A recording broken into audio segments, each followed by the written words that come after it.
Tuesday on NBC.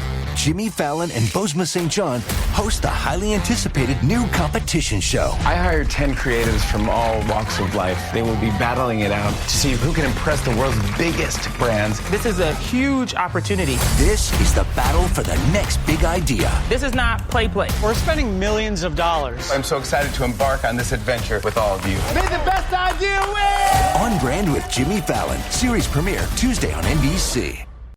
Wish you could become a morning person? You know the type, up before the sun, early morning runs, first one to the office with donuts and a smile. How do they do it? Easy. With the new Galaxy Watch 8, sleep tracking and personalized insights from Samsung Health help you improve so you can wake up to a whole new you. One who, dare I say it, skips the snooze?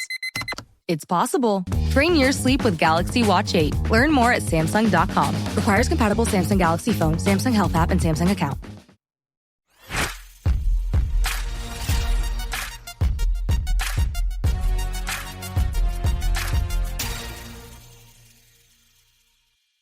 Hey, this is William Tincup and Ryan Leary, and you are listening and watching the You Should Know podcast. We have Bruce Morton on today, and we're going to be talking about AI and skills-based hiring. And we've got a bunch of fun takes, so I can't wait to get into Bruce's mind and kind of explore a little bit. Bruce, would you do us a favor and introduce yourself? Absolutely. And firstly, thanks for having me on. Great to be here. So Bruce Morton, originally from Birmingham in the UK, for those folks that spot the accent. Now living Peaky in Blinders, the Peaky Blinders fans of the world. Yeah, that's right. Yeah, subtitles. So I tripped into the industry 45 years ago and loved every minute ever since. So I'm in my 45th year in the industry. Moved to the US via Asia 14 years ago. And my job at Allegis as global head of strategy is to try and see around the corner, predict the future, and then build the services to deliver on our promises to our clients. So that's my job. Where in Asia? Where in Asia were you? I spent time in Hong Kong, and then I was in Australia for a few years. Oh, nice. Okay. Wonderful. Very nice. What, Bruce, I kick off with a quick question here. What happens if you're wrong? Predicting the future. What do you mean, what if? I mean, is this like the Hall of Fame? Like you go 1 for 10, you're in the Hall of Fame? Or what's the deal with this? I think it's about having enough irons in the fire that some of them are right. 100%. No, it's Nostradamus 101. Having a two-way strategy, like the door opens on both ways. So you can get in, but you can get out. And learning from the failures, fail fast, and all those. Which is William. He ended up at WikiWatchy. Yeah. Uh-huh. To find the mermaid. Oh, there's a story there. We won't explore it during the show, but there's definitely a story. There's a story there. What's your take? Because you've again been doing this for a while. What's your take on hearing skills-based, basically everything, because it goes all the way through HR, but skills-based hiring? Like when that first started kicking off, year and a half, 2 years ago. What'd you think? Yeah, I think it was a reaction from organizations post-COVID to literally the smarter organizations taking the learnings from the biggest social experiment the world has ever seen, called COVID, of how we were able to work differently, in some cases more efficiently, more effectively, wrote down some of those myths of what working at home meant. No, it doesn't mean you're playing golf on a Friday, necessarily. We can actually work in different places. And then it's got companies to think, well, actually, who'd have thought that we could have, in our instance at Allegis, we had 15,000 employees online within 3 days working remote. We'd have never been able to do that unless we had to. Right. So Isn't that interesting? It's fascinating. Yeah. But that led to organizations saying, okay, now we're coming back in this post-COVID world. What we don't want to do is do what we did last time. There was a bit of a spike, throw bodies at things and just hire more and more people because we're getting cash through the door. And then the next cycle comes and here we go again. We've got to lay people off, which is very painful. So it got companies truly thinking, perhaps there's a better way. How do we think differently about getting work done? And there's a direct correlation then to that. Start joining the dots of, well, what talent do we have within? If I'm going to start thinking differently, if I'm going to start sort of perhaps having stretch assignments for my people and really embrace internal mobility, I better be better than just going out to LinkedIn to see who works for us. What skills do we actually have inside? And that led itself to, oops, we better get a catalog and a way of understanding what talent skills we have. Taxonomy. And that led to skills-based. What do we have already within the organization? Yeah. And building some type of taxonomy to where you the driver for it. A number of our clients, they were saying that, they're in a hiring freeze. Now that we're coming out of it, actually, I want to stay in that hiring freeze a little bit longer to say, before you run out and get a contractor or hire somebody, let's just see if we've got somebody inside. The phrase I use is, stop giving all the sexy work to the big four. Right. Where does AI, because I see that wave, you've already articulated it really well, but where does AI and Gen AI play a role here? Because I also feel like people got blindsided is probably not the right word, but paranoid about, okay, we don't have the right skills for the future. Right. So where in that experiment or after the experiment do you see that coming in? Yeah, there's a couple of spots. I think first is organizations that truly understand how they're getting work done. It's a lot harder than it sounds, that simple phrase, how do you get work done? Mm-hmm. Those organizations that are using deconstruction to break down the work into bite-sized tasks and then taking an automation approach first. AI obviously plays a big part in that. Stop getting your people to do the job of robots. So that's at the front end of it in its purest form. The other is, and where we're seeing great strides now, is as a multiplier, really. Humans can do some of this matching of what skills do we need to be successful in that job, success profiles, we've had those forever. But how do you do that at scale? How do you take an organization that has 100,000 employees and actually start to understand what skills they have? You need technology to do that. Purely, nothing smart about it, it's a pure multiplier. We think about skills in three different ways. One is inferred, and that is, if you have been doing this job for this many years, we can infer that you'll have these skills. The next is those validated skills. You might be certified to do, it might be education, it might be a qualification, a training course you've been on. And then the third one is self-reported. So giving people the opportunity to go into their profile and say, I forgot to tell you I'm fluent in French. Take those three, and that gives you then that individual skill profile. The example we use is if you're hiring a nurse, it's okay for them to self-report they have good bedside manner. If they're a brain surgeon, you might want to see a certificate. Right. Now, do either of those get weighted more heavy? I know they each have a critical role in putting that big picture together, but do you weight any of those over the other? Great question. Absolutely, and AI can help with that as well. By understanding the job profile and the work itself, then you can start playing around with which of those three are the most important and how much weight you give to those. And it's really is fascinating once you sort of take the covers off your eyes and start looking through a skills-based lens instead of the old traditional way of you've got to have a job description and you've got to have a resume. Have you ever been to a webinar where the topic was great, but there wasn't enough time to ask questions or have a dialogue to learn more? Well, welcome to HR and Payroll 2.0, the podcast where those post-webinar questions become episodes. We feature HR practitioners, leaders, and founders of HR, payroll, and workplace innovation and transformation, sharing their insights and lessons learned from the trenches. We dig in to share the knowledge and tips that can help modern HR and payroll leaders navigate the challenges and opportunities ahead. So join us. Not the best way of matching people to work necessarily. Mm-hmm. I think I'll give you one of our clients. They were struggling to find, they're in the beauty industry, and they wanted to find some marketing people, must have beauty industry experience. Couldn't fill the job, just couldn't find the people. We said, well, what about if they were just really passionate about beauty and had some marketing skills? They fought like mad, in the end, okay, we'll do it. We put 5 people in front of them, they wanted to hire them all. The one they hired was actually a school teacher assistant that had a real passion for beauty products and understood their particular brand as well, and was a massive fan and ambassador. Lesson: you can teach skills, you can't teach passion. Yeah, right. We have another great example of a client that they're looking for project managers that are getting more and more scarce now, and again, open the eyes, just think differently. What are the skills you need to have to be a good project manager? They ended up hiring a wedding planner. Good project management skills.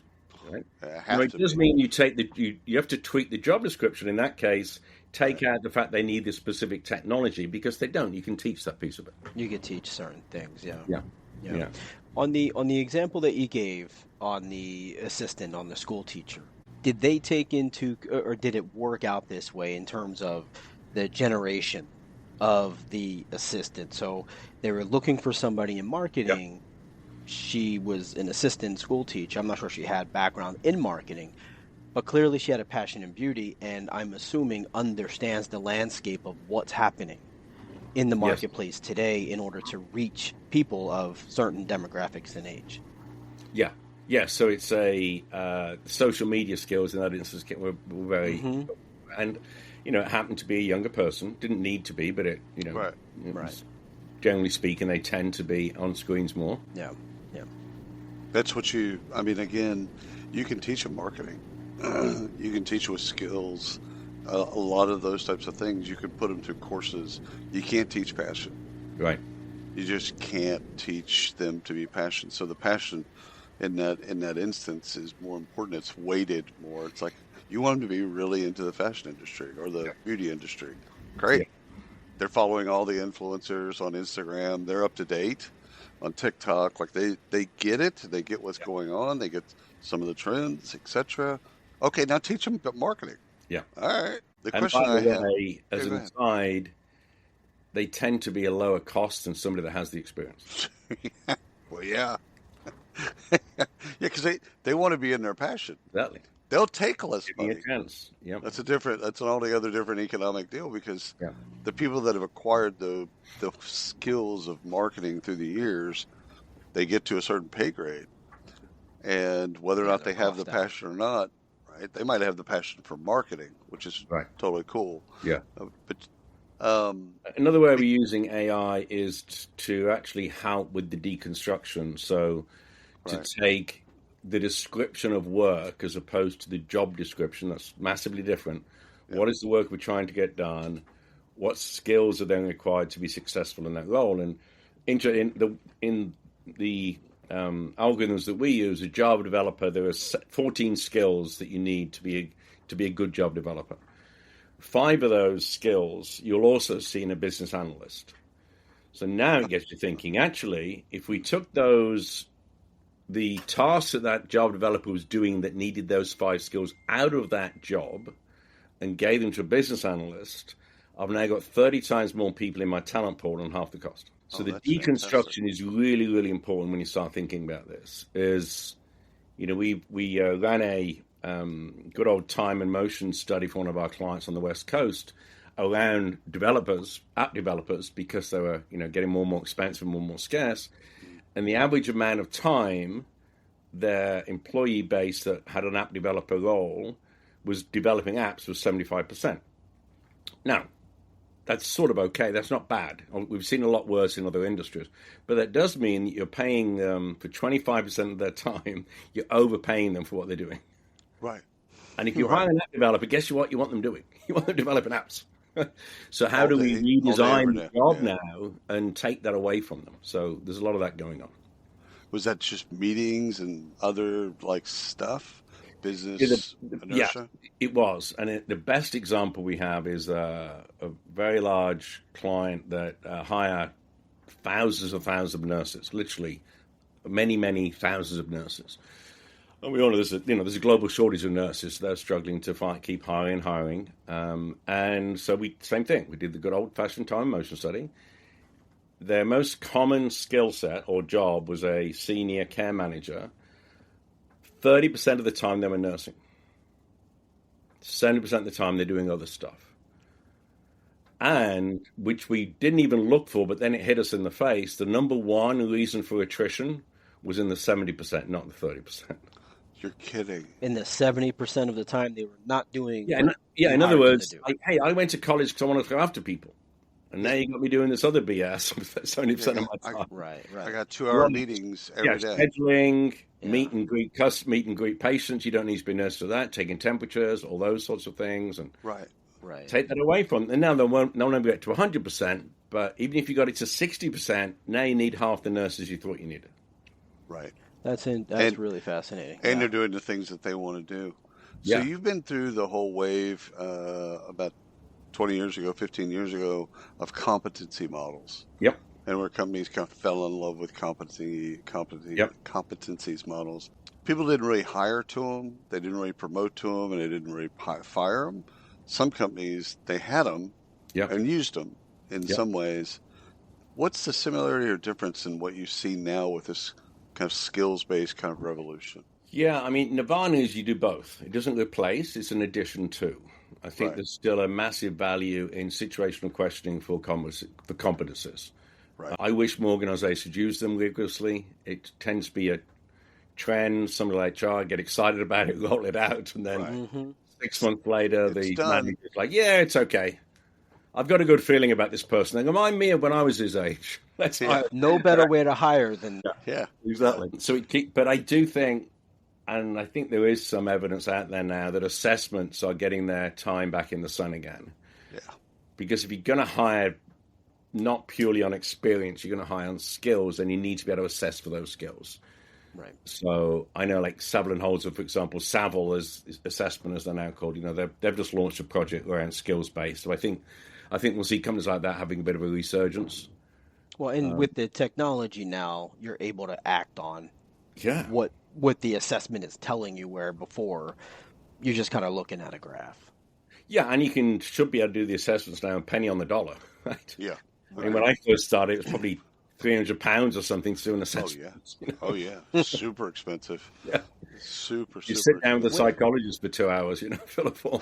Yeah, no, I can remember. It's funny you say that. So way back, I worked with Connexa when we did assessments, and I remember we brought in. I say we, the Connexa brought in. We had about 100 IO psychiatrists who did the actual interviews with the people. It was a phone assessment, and then they wrote their judgment or whatever they called it, their assessment, and they then gave that into the portfolio team who in turn went to the client. Yeah.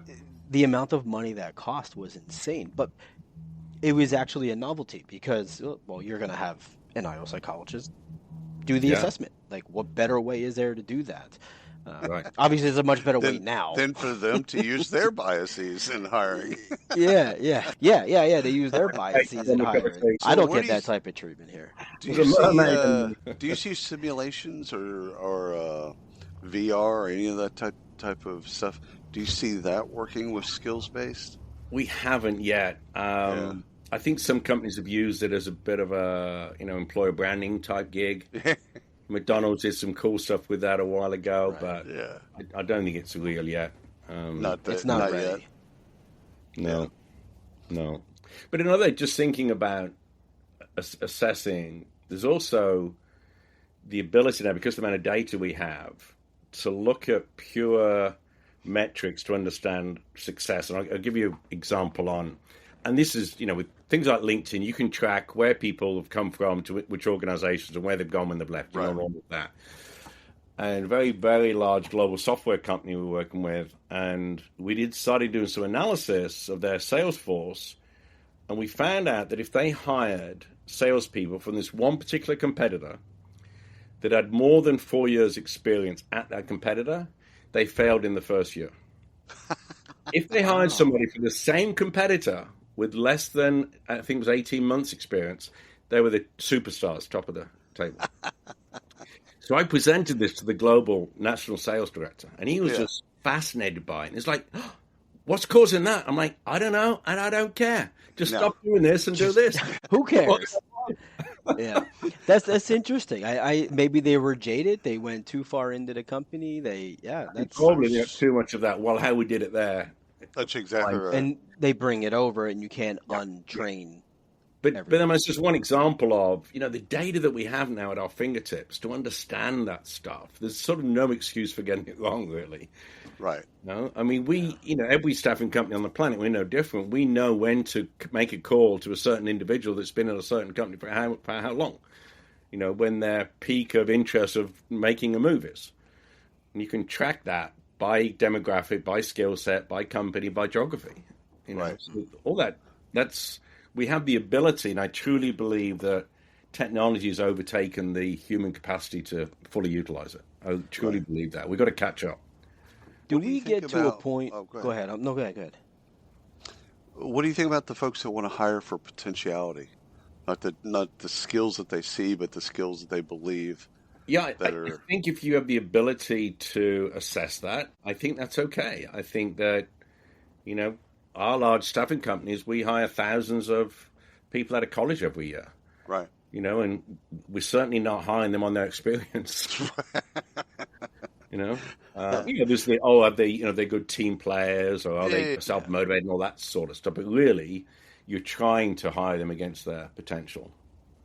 Right. Which used to be potential to pick the phone up. Now it's probably.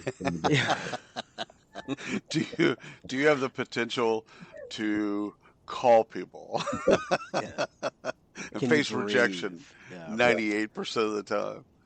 Do we ever get to a point of we'll go back to your example of the salesperson. 18 months they were successful. 4 years, don't touch them. Do we ever get to a point where they're, and maybe not from employer to employer, competitor to competitor, but maybe in your situation or a staffing, kind of like a staffing situation, where there's a shared pool of candidates because you know so much about these people, you can say to client A, look, these guys, these people are good, but at the 24 months range, we're going to expect about a 60% attrition rate. We're going to assess for that, and then we're going to take these people that we find and we're going to move them into this company, but then you're going to go and you're going to be able to pull from these pools of companies. Yeah. Is there a potential for that? I like the concept. No, we're not doing anything like that. But I like the concept. I think, unfortunately, most organizations, they want to take and not give. Yeah, they don't trust, right? Yeah. Well, it's also internal mobility. Yeah. It's having the data, and That's right. it's being able to interpret the data and then do something with it. Yeah.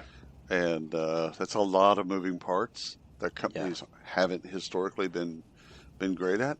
Yeah. What causes quite a bit of that is, and I'll state this as a fact, even if it isn't, I'm going to say this is a fact because I like it. In most organizations, it is harder to apply for a job than your own company than it is elsewhere. Oh, 100%. Oh, it's insane. Mostly because you don't know what to do or where to go. And there's no way to assess. You have to ask your boss permission. It just gets too hard, so they go to a competitor. I mean, people ask me all the time, who does internal mobility well? I'm like, if you find them, tell me. Because I mean, even the one, if someone's doing internal mobility, let's say pick a company, Black & Decker. You pick a company and says, okay, they're doing it really well. They're not going to tell you that they're doing it really well. Right. They're not going to be out on a conference circuit writing books and stuff like that because that's their secret sauce. Yeah.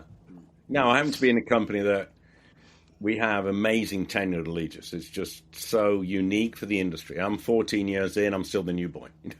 Right. Right. And most of my colleagues, we go on a pitch and they're like, 28 years, 30 years, 25 years. It's amazing.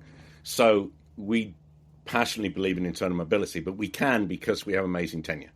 That is not the norm, particularly in our industry. It is not the norm. So it's very, very hard to even think about internal mobility because people are only there a couple of years, right? I think a lot of that plays to leadership and the organization. If I come to my manager, Bruce, in your example, and say, "Hey, I'm interested in this role," there's in a lot of ways, and using my daughter as an example, she wants to do another job within her company. She's young; she's 16. Raise the rudders! Raise the sails! Raise the sails! Captain, an unidentified ship is approaching. Over. Roger.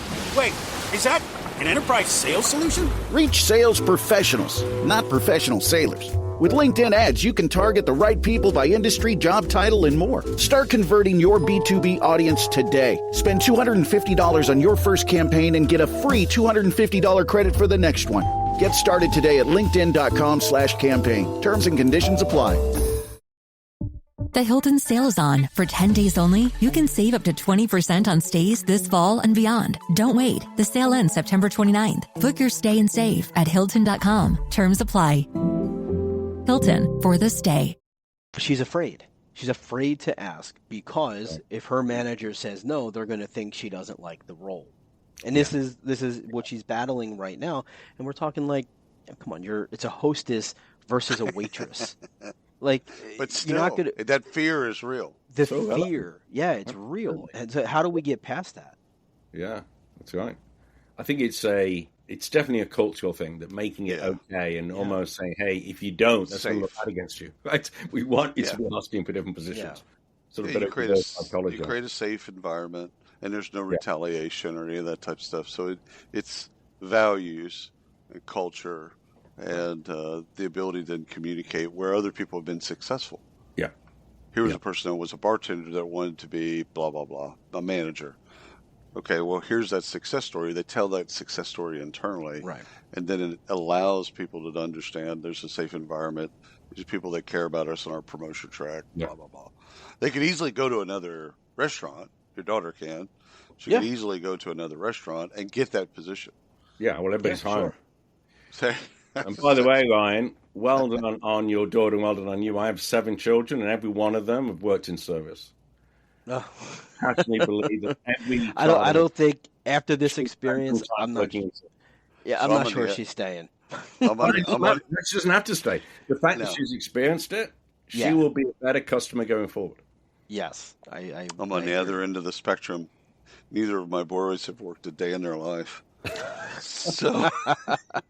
So again, we'll see how the experiment plays out over the long term. We'll do the longitudinal study. Well, I can tell you, when we go to a restaurant, 20% is not enough to tip.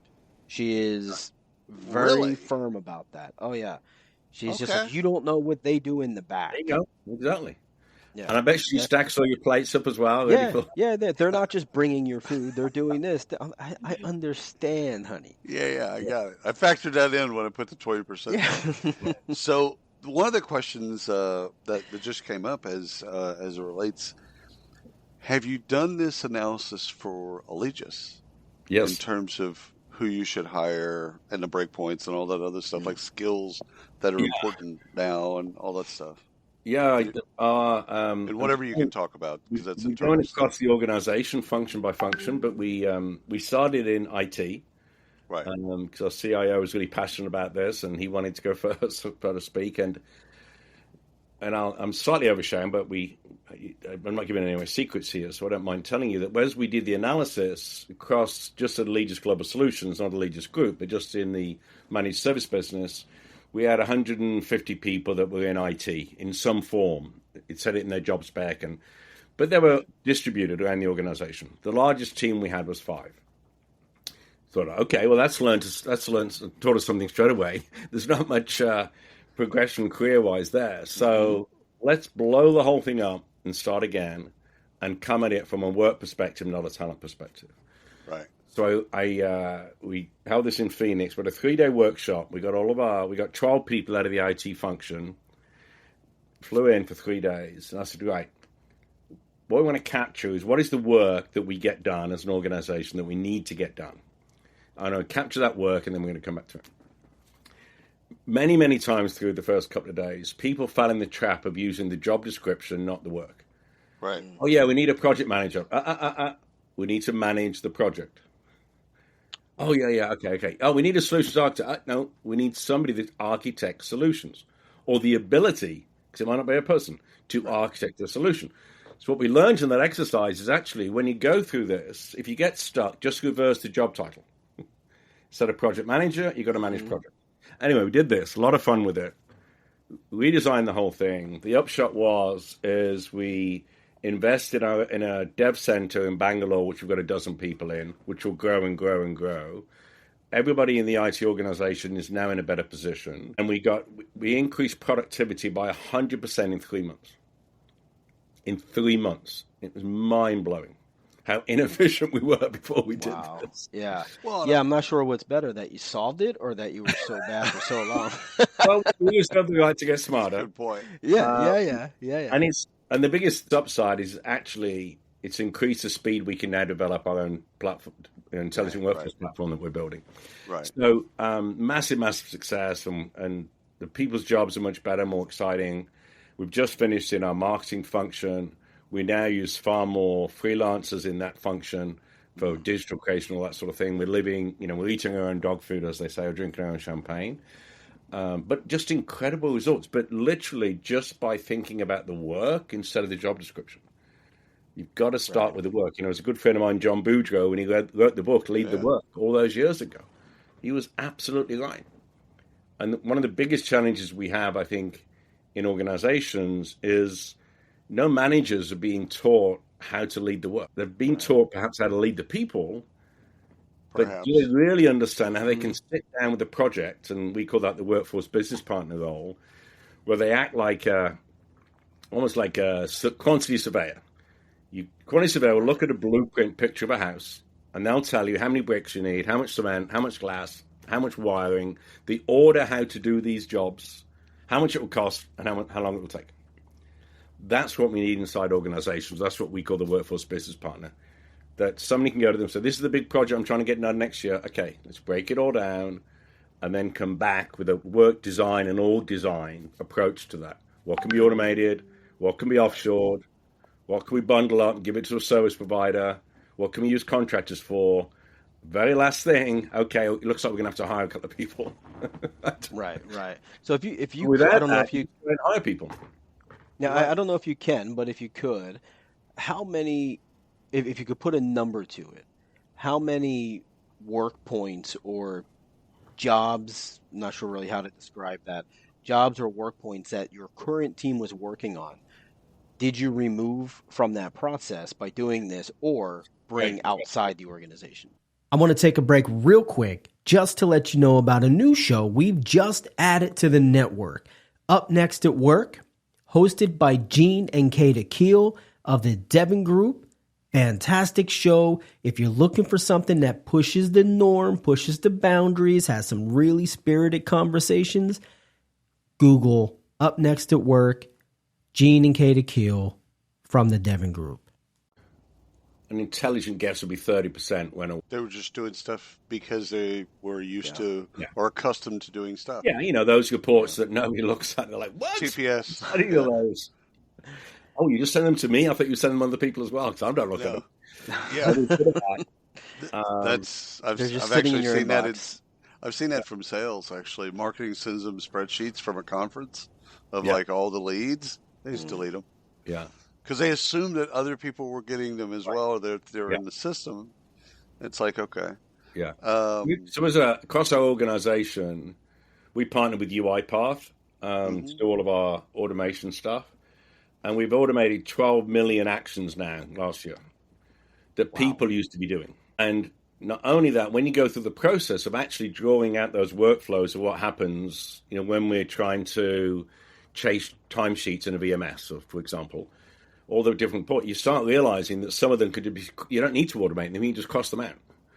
So even if you didn't automate, there's still massive value in just going through the process as if you were going to. Right.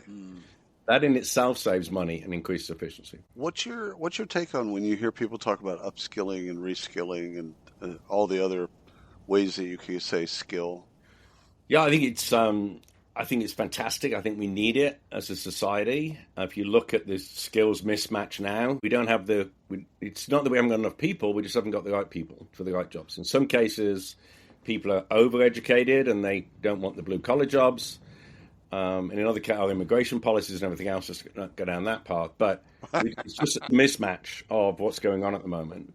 So we need to upskill and reskill people. And we have a company that we own called Career Circle that does that predominantly around bringing women back to work or the underprivileged.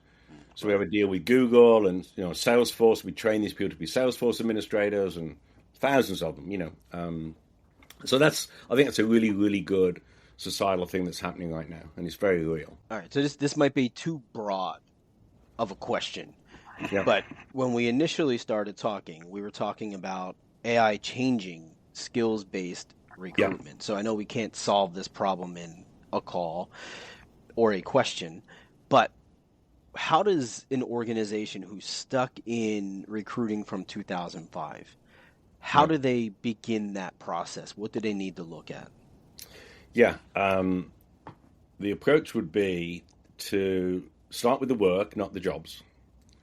Think about what work does that function do, capture that work, then break down that work into tasks, and then task by task saying, can this be fully automated?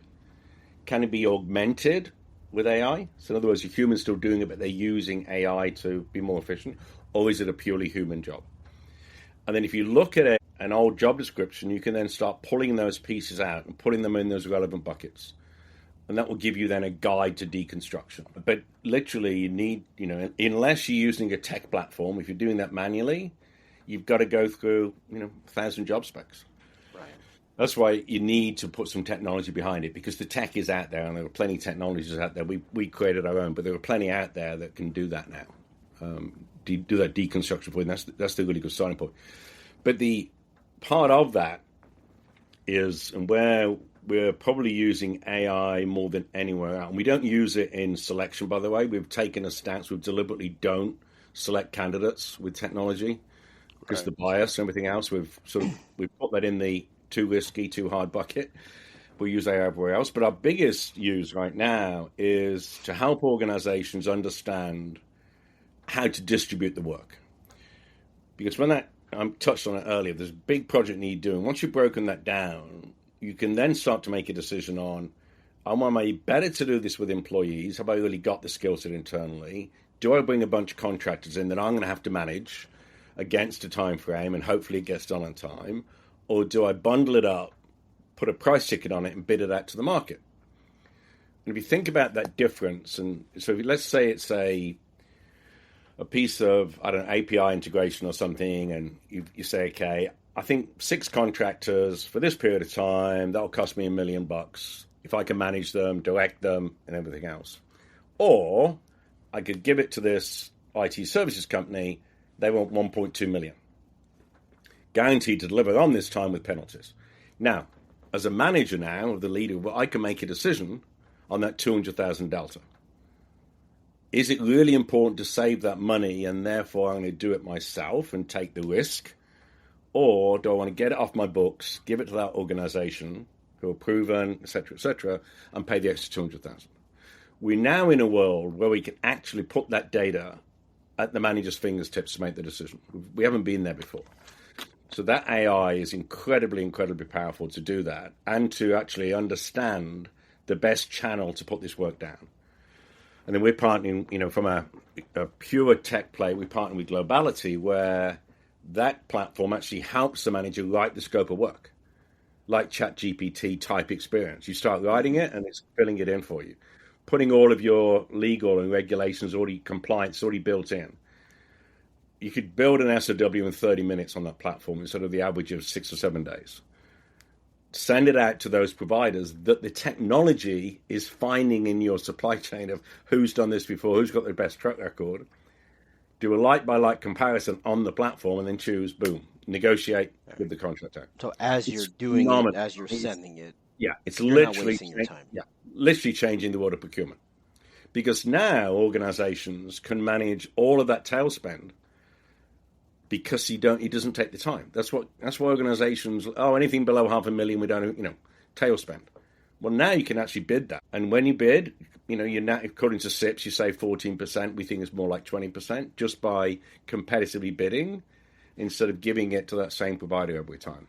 So that's where AI is truly transforming the work world as we see it. My favorite takeaway so far is getting people to stop thinking about the job description and the description of work. Yeah. Like that's, if anything, for the audience, they're going to learn a lot, but for just that mentality, the shift of especially the way that we've created job descriptions in the past of cut and copy. Our industry has been responsible for it. When you're right, absolutely. Yeah. Must have a minimum of 6 to 7 years. And I always said to people, hang on a minute, you can't have a minimum of 6 or 7. The minimum is 6. Why you say or 7? Yeah, or 7. Yeah, yeah. Or when there's a new when I remember when some as from a tech recruiting days, 5 years in this specific, it just is brand new. Technology hasn't been around brand new, like 12 months. Like, you have skills. I guarantee we could go on any job board right now and find a Gen AI prompt engineer and that has 10 years of experience. And good. Well, we talked to Brian. You brought up unicorns. There you go. Those unicorns might exist. Actually, I think there's prompt engine, and this is getting into philosophical in your world, William. But there are people that I talk to that I know you're probably one of them, to be honest, that you can prompt people to do things and say things they didn't really think they were going to or want to actually say. It's the 10 years of experience that people need in prompt engineering right now. That's humanities degrees. Is what that is. Yeah. Bruce, the last question for me is, I'm interested to get your thought on technology's role in making the hire. So I know you said Allegis does not intervene at that point.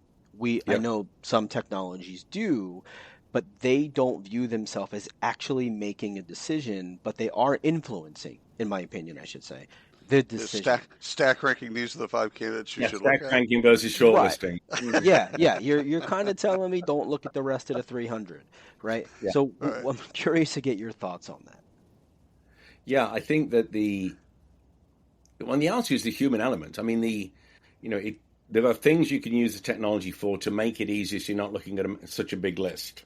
You can start with a smaller list by using the technology to do the clever stuff like, there's free text of show me all the engineers that are within a 15-minute commute of Google's headquarters. There you go. There's 20 of them.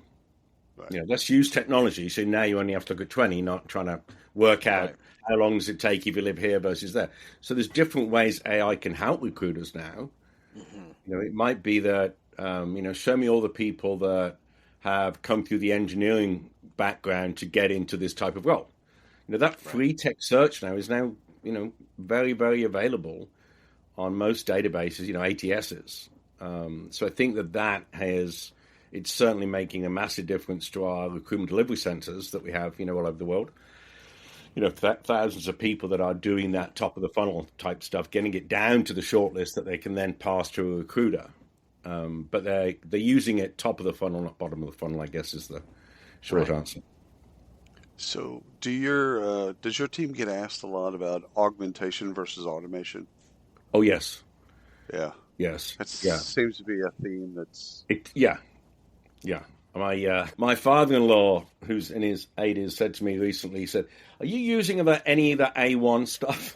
Yeah, on every steak that I eat. Absolutely. So we now use that term internally, and we're sort of inheriting it for augmentation. So it's AI, or it's A1 if it's augmentation. That's pretty funny. Oh, that's genius.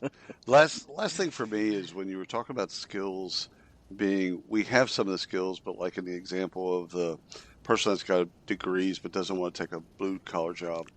I had a guy, this is 100 years ago, but he said, we don't, in global, we don't have a hunger problem. We have a logistics problem. Right.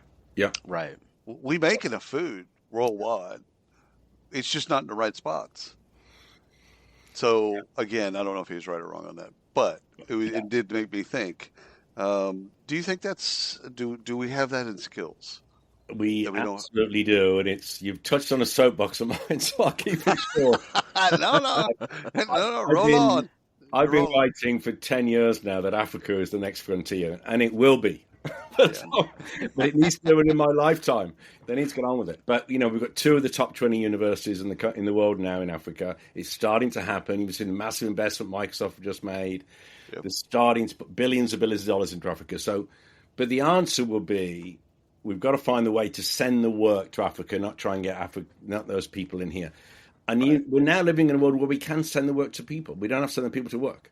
So it'll definitely happen. And by the end of this decade, a third of the world's working population will be living in Africa. Which will help. If we're not sending work there, what the heck are we doing? Right. If you've seen the GCC growth in India now, it's phenomenal what's happening. Right. Because I call it outsourcing 2.0, because back in Y2K, when we all thought the world was going to end and we send all that work to India to add the 2 extra zeros, Y2K. But then it just became a back office thing. So Wipro, the Tatas, I don't care. Call centers, whatever. I don't care outsourcing my back office. This is now front office, R&D, high-end AI that's being built in India.